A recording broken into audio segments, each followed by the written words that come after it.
하나님께서 오늘 예배 가운데 주시는 은총의 말씀은 구약성경 창세기 4장 25절로부터 26절까지의 말씀입니다. 우리 마음을 같이 해서 함께 읽도록 하겠습니다. 아담이 다시 자기 아내와 동침하매 그가 아들을 낳아 그의 이름을 셋이라 하였으니 이는 하나님이 내게 가인이 죽인 아벨 대신에 다른 씨를 주셨다 함이며 셋도 아들을 낳고 그의 이름을 에노스라 하였으며 그때의 사람들이 비로소 여호와의 이름을 불렀더라. 샬롬.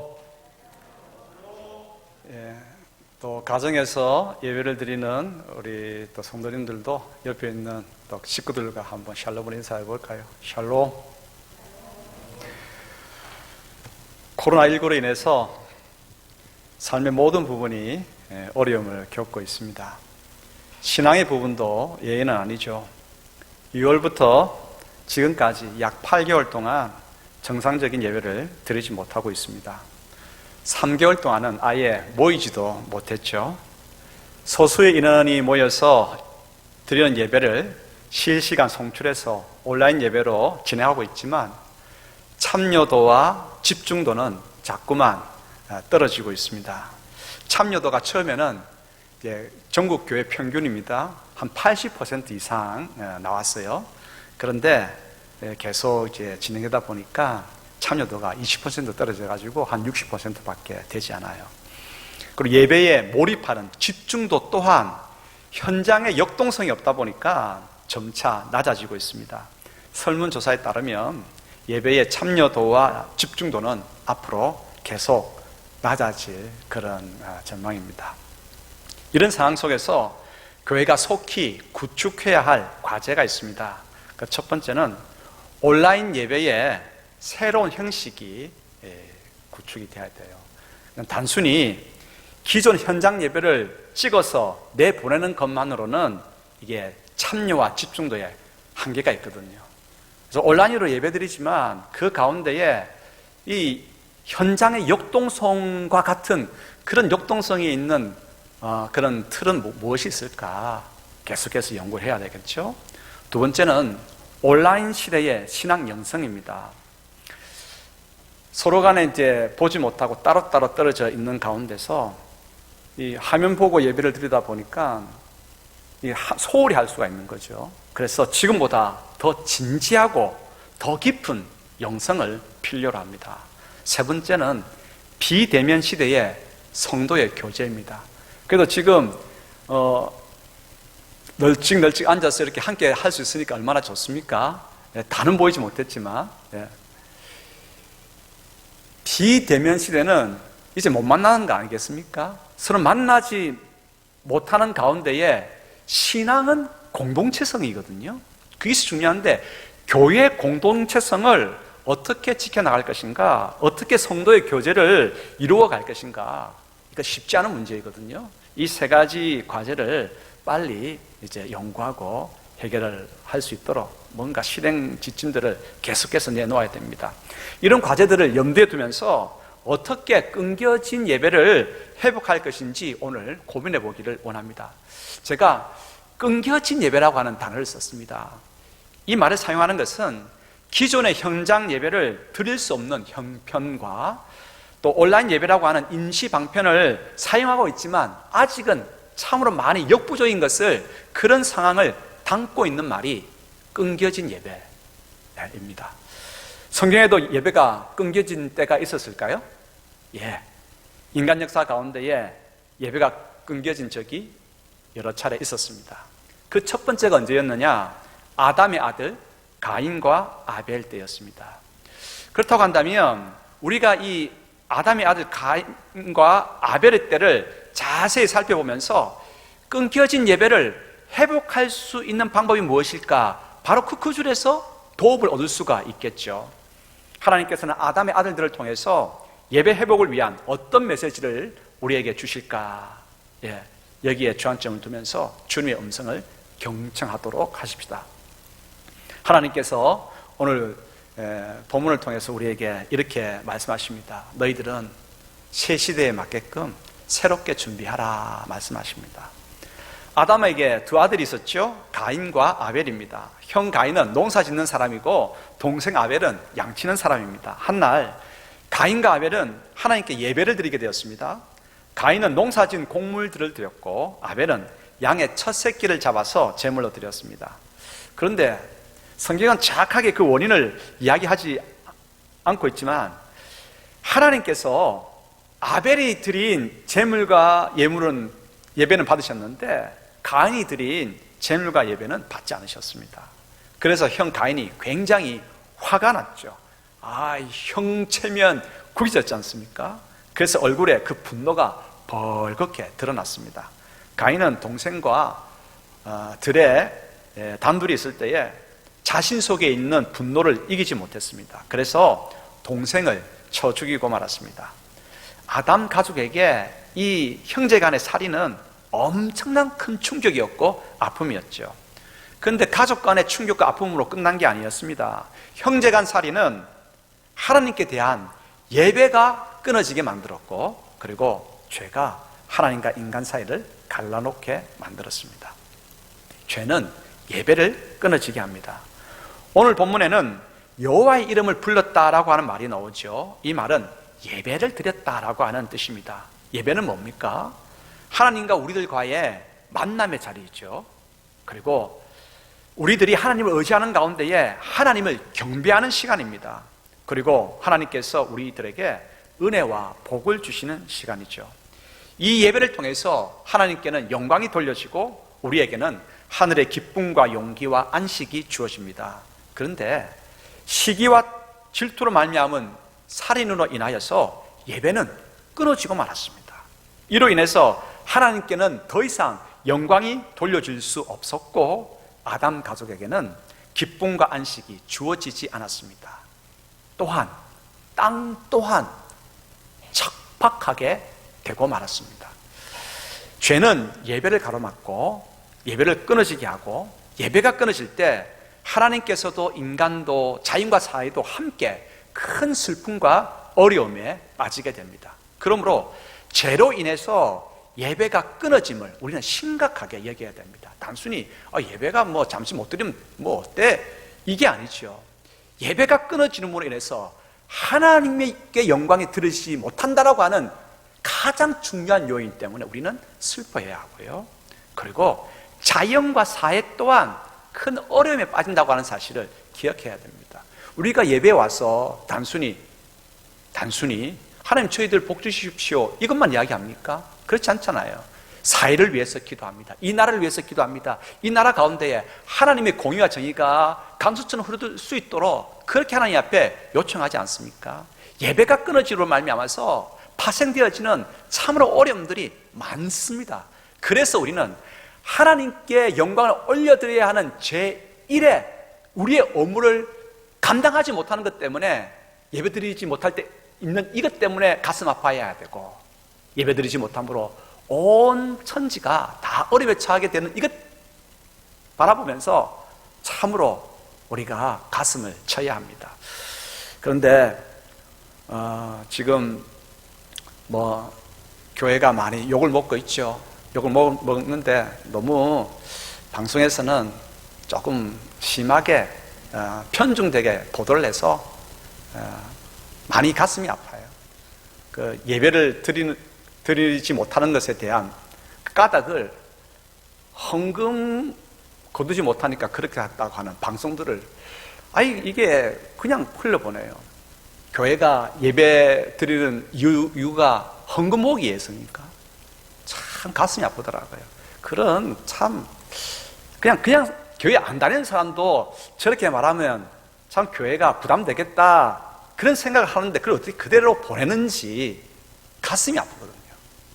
헌금 때문에 예배 드린다고 한다면 교회는 문 닫아야 되죠. 그렇지 않습니까?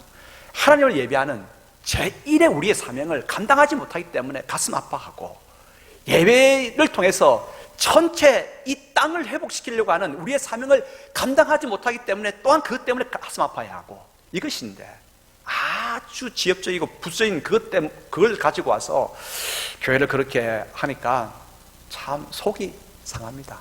그렇지만 속상하더라도 이때는 교회가 욕을 듣고 성도가 매를 맞아야 할 시간입니다. 그런 시간과 아픔을 통해서 우리는 더욱더 깊어져야 되겠죠.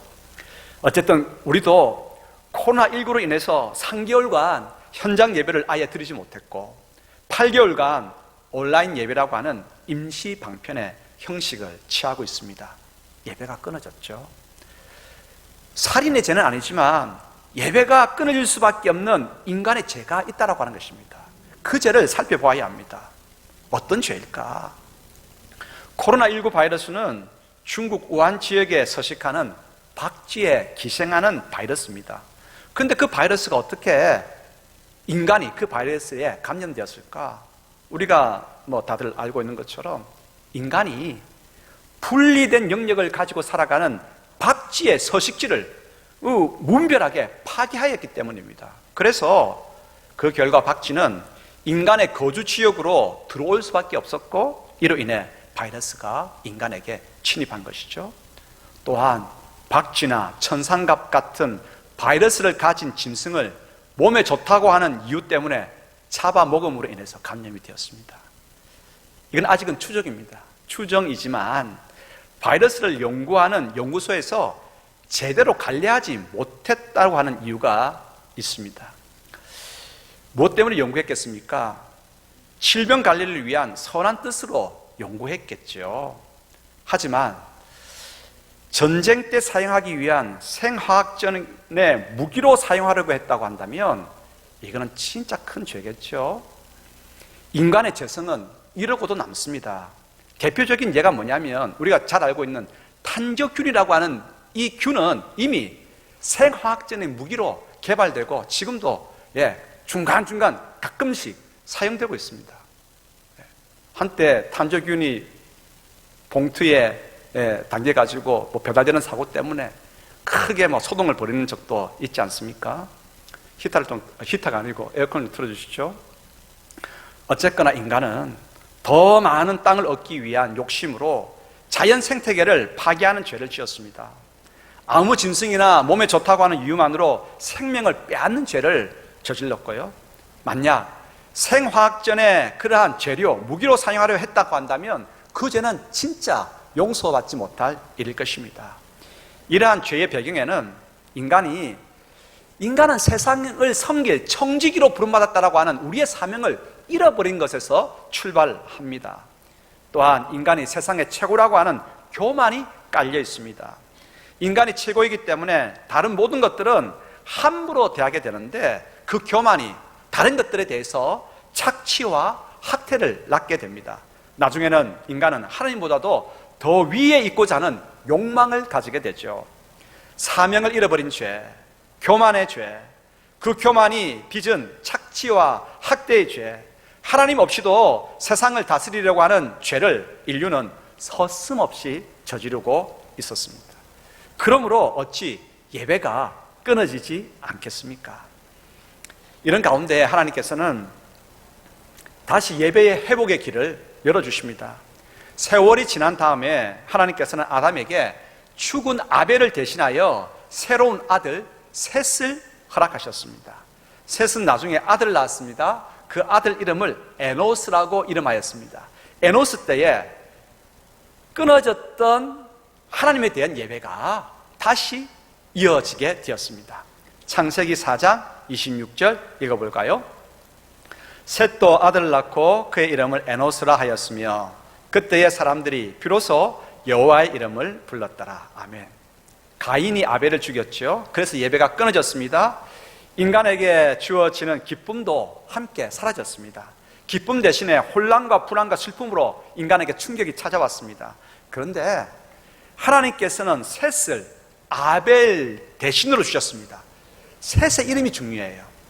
셋이라고 하는 이름의 뜻은 구축하다, 준비하다, 정리하다라고 하는 뜻을 가지고 있습니다. 셋은 제일 먼저 살인을 일으킨 미움과 시기의 죄를 회개했습니다. 형제간에 생긴 반목과 갈등의 황폐함을 털어내며 정리했습니다. 다시 예배를 준비하고 예배자의 정신과 틀을 구축했습니다. 셋은 그 이름의 뜻처럼 예배를 준비하고 예배를 위해서 여러 가지 죄악들을 회개하고 그러한 일을 구축하기 시작했습니다. 그러므로 우리는 셋의 이러한 모습을 본받아야 되겠죠. 우리 또한 셋이 되어야 합니다. 우리는 세상의 청지기, 세상의 복이라고 하는 사명을 잃어버린 죄를 회개해야 합니다. 은연중에 인간이 최고라는 교만과 잘못된 자만심을 참회해야 합니다. 모든 것을 착취하고 학대한 죄에 대해서 용서를 구해야 합니다. 또한 온라인 비대면 시대 가운데서 서로 마주보지는 못하지만 더 깊은 영성을 세워나가야 합니다. 단순히 현장 예배에 실시간 송출만 해서 되지 않습니다.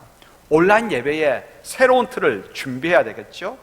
또한 비대면 시대에 교회 공동체 영성을 준비해야 됩니다. 그러기 위해서는 신학의 준비가 필요합니다. 과학 기술, 우리가 지금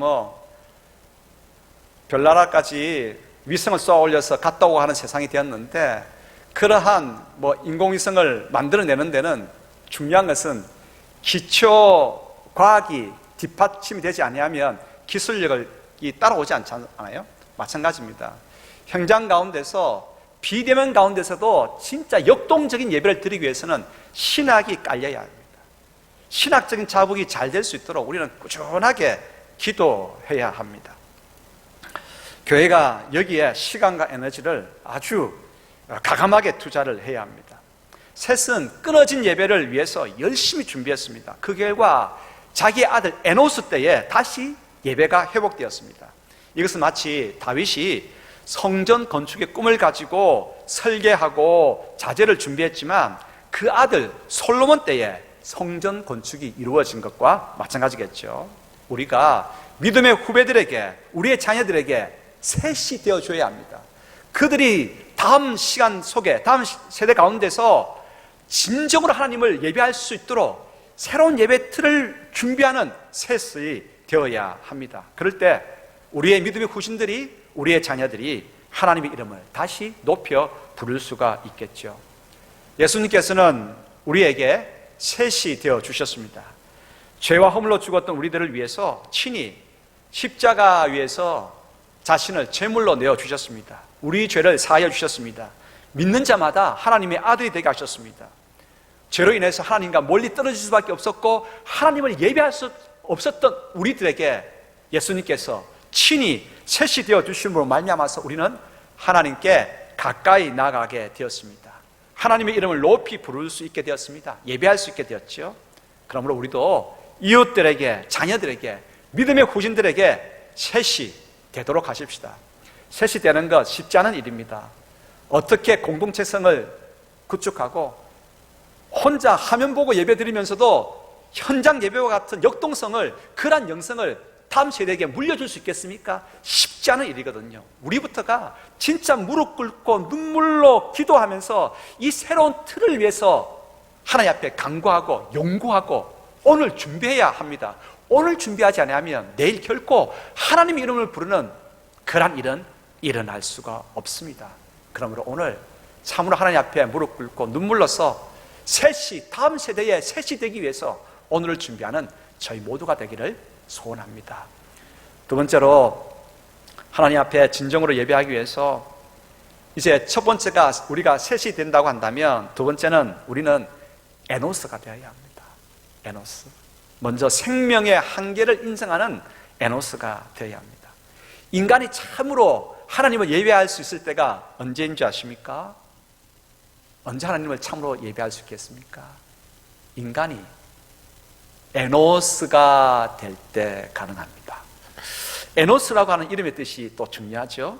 에노스라고 하는 이름은 사람이다, 인류다 라고 하는 뜻으로 병들거나 마침내 죽게 되는 인간의 연약함, 한계성을 드러내는 이름입니다. 인간은 이처럼 자신의 연약함과 한계를 알 때 하나님을 참으로 예배할 수 있습니다. 우리는 한정적인 데 비해 하나님께서는 무한하십니다. 우리는 피조물인데 비해 주님은 창조주이십니다. 우리는 죽음을 겪어야 하지만 하나님께서는 언제나 존재하십니다. 죽음 앞에 언젠가는 서야 하는 우리의 약함과 한계를 인식하고 그래서 전능하신 창조 하나님을 바라보면서 예배 드릴 때 우리는 진정으로 예배할 수 있습니다. 프랑스의 그 미술 전문 잡지 일리지용이라고 하는 잡지가 있어요. 이 잡지에 중세의 기부인이 화장하는 그림이 실린 적이 있습니다. 중세의 기부인이라고 하면 여러분 어떤 이미지가 그려지십니까? 화려한 옷을 입고 온갖 보석으로 치장하고 지금 거울 앞에 서서 화장을 하고 있거든요. 그런데 화장하고 있는 이 얼굴 모습이 거울에는 어떻게 비쳤을까요? 거울에는 그녀의 겉모습과는 전혀 다르게 흉측한 해골 모습이었습니다. 이 그림이 던져주는 의미가 무엇이겠습니까? 인간은 누구나 세월이 지나면 늙고 죽는다고 하는 것을 알려줍니다. 또한 겉모습을 아무리 잘 치장해도 속에 있는 거짓된 삶은 속일 수가 없다고 하는 것을 우리에게 교훈을 던져주죠. 많은 사람들이 장래에 있을 죽음의 순간을 잊고 삽니다. 그래서 외형의 업적만을 이루느라 시간을 허비하고 참된 의미의 인생을 사는 것을 놓쳐버리죠. 사회학자 토니 캄볼 박사는 이렇게 이야기했습니다. 모든 인간은 죽음 앞에 섰을 때 이루지 못한 업적을 바라보며 후회하지 않는다. 단지 바르게 살지 못했음을 후회한다. 그렇게 이야기했습니다. 그렇습니다. 인생은 반드시 죽음 앞에 서야 하고, 그때 죽음 앞에 섰을 때는 바르게 살지 못한 것 때문에 후회하고 괴로워합니다. 그러므로 인생은요, 에노스임을 잊지 말아야 합니다. 죽음 앞에 서야 하는 연약성과 한계를 인정할 때만이 하나님을 진심으로 예배할 수 있고, 그 하나님께서 들려주시는 교훈을 우리 삶 가운데에 진지하게 실천할 수 있게 되는 것입니다. 야고보서 4장 14절 읽어볼까요? 내일 일을 너희가 알지 못하는도다. 너희 생명이 무엇이냐? 너희는 잠깐 보이다가 없어지는 안개니라. 아멘. 그렇습니다. 우리가 생명의 한계를 가진 에노스임을 인정할 때 전능하신 하나님, 언제나 계신 그 하나님을 향해서 진정으로 예배할 수 있게 되죠. 예배드리면서 하나님께서 들려주시는 그 뜻을 깨닫고 그 뜻을 우리 삶 가운데에 다른 그 무엇보다도 먼저 이루고자 하는 보람된 삶을 살아갈 수 있게 되는 것입니다. 이 예배자의 자세 구축해야 됩니다. 대면 예배뿐만 아니라 비대면 예배 때에도 우리가 에노스임을 인정하고 에노스로서 하나님을 예배하는 그 자세, 지금부터 아주 착실하게 구축해 나가는 저희들이 되도록 하십시다. 세 번째로, 능력의 한계를 인정하는 에노스가 되어야 되겠죠. 인간은 새로운 천년의 시대를 열어가면서 과학기술의 자부심 대단했습니다. 여러분 2000년 시작하면서 기억나십니까? 2000년대가 시작하면서 앞으로 이런 세상이 펼쳐질 것이다, 많은 전망들을 했습니다. 그런 분위기 속에서 이제 하나님께 예배하기보다는 과학기술을 더 신뢰하면서 인간의 욕망을 채워나가려고 했습니다. 그래서 2000년대가 시작되면서 하나님께 대한 예배는 서서히 끊어지기 시작했습니다. 오히려 과학기술을 더 신뢰하게 되었죠. 그런데 이러한 분위기가 갑자기 바뀌어진 반전의 때가 있었습니다. 언제였냐면 2001년 9월 11일 미국 뉴욕에서 벌어진 9.11 테러로 인하여서 분위기가 완전히 바뀌었습니다. 9.11 테러를 당했던 쌍둥이 빌딩 세계 무역센터는 그 당시만 해도 세계 최고의 방화, 방범, 안전사고 제로 지역을 표방했습니다. 이 건물 안에는 어떤 범죄도 일어나지 않는다, 어떤 방화의 일도 일어날 수 없다, 철저하게 관리되고 있었습니다. 그리고 그 세계 무역센터라고 하는 것은 그만한 이제 방화, 방범, 안전사고 제로 지역을 만들어내기 위한 그만한 돈이 쏟아부어졌죠. 그 속에서 일하던 이들은 누구였습니까? 시대의 최고 엘리트였습니다. 그런데 갑자기 쌍둥이 빌딩이 내려앉음과 동시에 그들은 참으로 억울하게 죽음을 맞이했습니다. 그런 일이 있을 거라고 누가 생각이나 했겠습니까? 가장 안전한 지혜라고 생각한 그 세계 무역센터가 정말 과학기술로 모든 것이 다 감시되고 조종되고 보호되고 있었던 그 빌딩이 어떻게 무너지리라고 누가 생각이나 했겠습니까? 인간 과학기술의 자부심이 무너지는 순간, 그때 미국에서는 하나님께 예배하는 일이 높아지기 시작했습니다. 지난 일이지만 새로운 2000년을 맞이하면서 여러 과학 잡지에서 2000년이 되면 대부분의 인간의 질병은 정복될 것이라고 이야기했습니다. 그래서 그 첫 번째 정복의 연도를 언제 잡았냐면 2020년이라고 잡았습니다. 2020년대는 첫 번째로 놀라운 질병의 정복의 사실들을 우리가 맛보게 될 것이라고 그렇게 예견을 했습니다. 그런데 지금 여러분들은 마스크를 쓰고 예배하고 있습니다. 가장 간단하고 가장 작은 생명체 바이러스가 그 예견에 대해서 비웃고 있는 것이죠. 인간이 아무리 바이러스를 제어하는 약품을 만들어도 바이러스는 조금 있으면 형태를 변형하여서 그 약품을 이겨내게 됩니다. 과학기술이 발전한 그 나라마다 저마다 바이러스 연구센터를 다 한 가지 이상 다 가지고 있어요. 코로나19가 발생한 중국 우한도 그 지역에 바이러스 연구센터가 있고 그 지역에서 코로나19를 연구하고 있었던 것 우리가 이미 알고 있는 인지 사실입니다. 이 전염병, 바이러스 연구하는 박사급이 모르긴 하지만 수천 명, 그 10,000명 정도에 달할 것입니다. 하지만 그런 인재들이 있음에도 불구하고 지금까지 속수무책입니다. 지금까지의 과학의 결론은 이것입니다. 가장 간단하고 작은 생명체 바이러스가 인간보다 지혜롭다. 그렇지 않습니까? 그러므로 인간은 우리 역량의, 우리 능력의 한계를 하나님 앞에서 인정해야 합니다. 네. 자연재해에 대해서도 이번에 우리나라에 큰 태풍이 영거포 계속 지나갔죠. 태풍 지나가면서 느끼잖아요. 야, 자연재해 앞에서 인간은 참으로 한없이 무력하구나. 그러므로 하나님 앞에서 가소롭게, 하나님께서 보시기에 가소롭게 교만을 떨어서는 안 됩니다.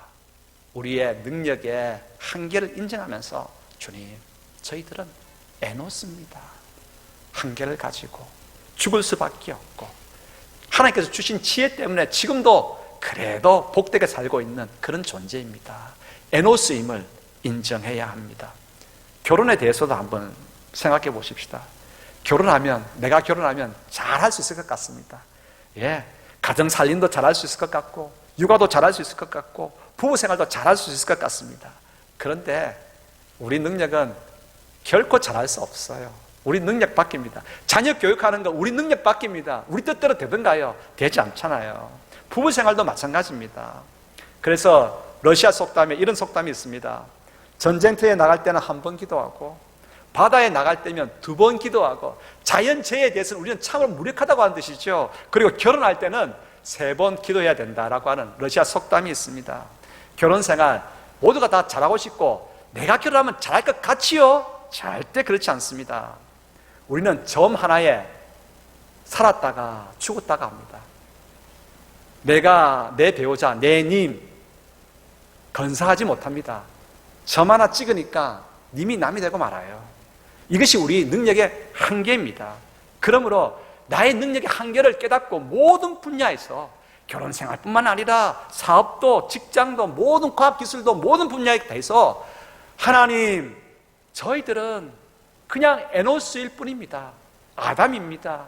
이것을 고백할 때에 진짜 전능하신 하나님을 바라보면서 진정으로 예배할 수 있고 하나님의 은혜를 덧입고 살아가려고 애쓰게 되는 것이죠. 끊어진 예배가 이어질 수 있는 비결은 무엇이겠습니까? 먼저 오늘 이 예배를 드리는 저희들부터 다음 세대를 위해서 끊어진 예배를 회복시켜주기 위한 기초를 따지는 셋이 되기를 소원합니다. 셋이 되십시다. 두 번째로 에노스임을 고백하십시다. 생명의 한계와 우리 능력의 한계를 고백하면서 하나님 앞에서 진지하게 겸손하게 예배자로서는 이 예배의 영성을 잘 구축하고 우리 다음 세대에 물려줄 수 있게 되기를 소원합니다. 비대면이기 때문에 그래도 여러분 지금 함께 모여 있으니까 하고 하품 안 하잖아요. 그런데요, 혼자 예배 드리면 하품 또 모르겠습니다. 잠옷 입고 예배 드리지는 않습니까? 쉽게 생각해요. 대면 예배 드리니까 그래도 이나마 되죠. 그러므로 앞으로 우리가 준비해야 될 것은 무엇입니까? 에노스인 거예요. 에노스라고 하는 사실을 기억하면서 하나님 앞에서 지금 참으로 하나님 전능하신 창조자 하나님 앞에 내가 서 있다, 그러한 자세, 그 창조자 앞에 나는 에노스다 라고 하는 이 자세를 가지고 예배 드릴 때 진짜 예배 드릴 수 있습니다. 현장 예배이든 비대면으로 예배하든 온라인 예배로 드리든 어떤 형태의 예배든 이 예배자의 정신 구축해야 되지 않겠습니까? 이 예배자의 정신, 그리고 앞으로 계속해서 연구해야 되겠지만 공동체, 교회 공동체의 영성 계속해서 준비해가는 저희 모두가 되기를 소원합니다. 기도하겠습니다. 아버지 하나님, 끊겨진 예배 다시 회복하기 위해서 셋이 얼마나 마음 아파하고 마음 쓰며 그 예배를 준비했겠습니까? 우리에게도 주님, 그 예배를 준비할 수 있는 은혜가 있게 하옵소서. 아버지 하나님, 은혜를 내려주시고 또한 색과 같은 자세뿐만 아니라 에노스가 될 수 있도록 은혜 내려주십시오. 우리는 너무나 교만했고 너무나 잘못된 자만심으로 가득했습니다. 그래서 이 땅에는 죄악이 가득합니다. 아버지 하나님, 용서를 구합니다. 회개하는 죄들 가운데에 놀란 은혜를 허락하여 주셔서 다시 한번 끊겨진 하나님과의 그 관계가 회복되어지고 하나님 앞에 예배드릴 수 있는, 진정으로 예배드릴 수 있는 그런 은혜를 내려주시옵소서. 은혜를 내려주시옵소서. 에노스가 다시 하나님의 이름을 부를 때까지 한 세대가 지났습니다. 주님, 한 달 만에 어쩌면 1, 2년 더 많이 걸릴지도 모르겠습니다.